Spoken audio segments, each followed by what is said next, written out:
Like 6 months ago, he looked like he had the world at his feet. He was going to go on and become this kind of the next kind of graduate from the Dortmund finishing school of world-class players. And things have kind of changed very dramatically for him. There's a big story in the local press in Dortmund this week about him basically saying that he wants to leave the club, and he's told players, "I'll be gone soon anyway, and I'll definitely not be playing here next year." So I kind of put together a newsletter this week just because I wanted to kind of explain what's been going on there for the last kind of 6 months. Because a lot of people who don't really follow German football probably saw him score a couple of world-class goals, before Christmas and thought, okay, this guy's well on his way to becoming like the next Jadon Sancho or Christian Pulisic or, Dembele or whatever else.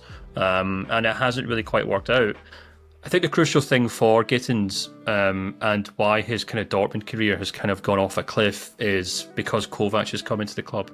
And Kovac has obviously been given the remit to kind of fix this team, to kind of, light a fire under their backsides, to make sure they play well, to find some sort of order to the chaos that has been their season. And one player who has undoubtedly had to step aside because he doesn't fit into that plan is Gittens.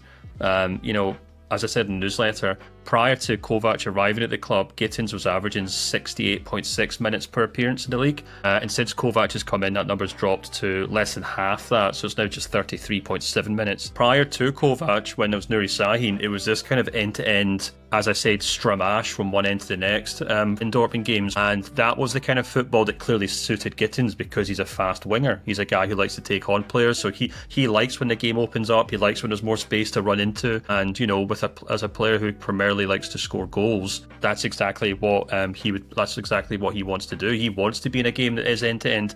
That, while that maybe suited Gittens, it obviously didn't suit Dortmund. And how many times they'd be sitting and watch Dortmund play, especially away from home in the Bundesliga in the first half of the season, and they just completely struggled to control games. And I think to Kovac's credit, he's come in and he's tried to fix that. He's obviously brought some sort of formation, some sort of system, and that's something that the team just completely lacked under Nuri Sahin. And I think to do that, he's had to remove Gittens from that team because he's a player who just wants to take the ball, he wants to run at players, he wants to try and score goals. He's not really a winger in the traditional sense where he's looking to see where the striker is. He's a player who just wants to cut inside and shoot as often as he can, and that's his remit, that's his prerogative, and maybe he'll find a club that can work around that and turn him into a fantastic player. But at this moment in time, Dortmund need a winger who can set up chances for Guirassy and play in a specific system, and Gittens just isn't that. And going off the back of that report in Germany on Sunday or Monday, I think it was, the conclusion to my newsletter is basically either because he doesn't want to or because he can't. He just can't fit into Dortmund's tactics going forward.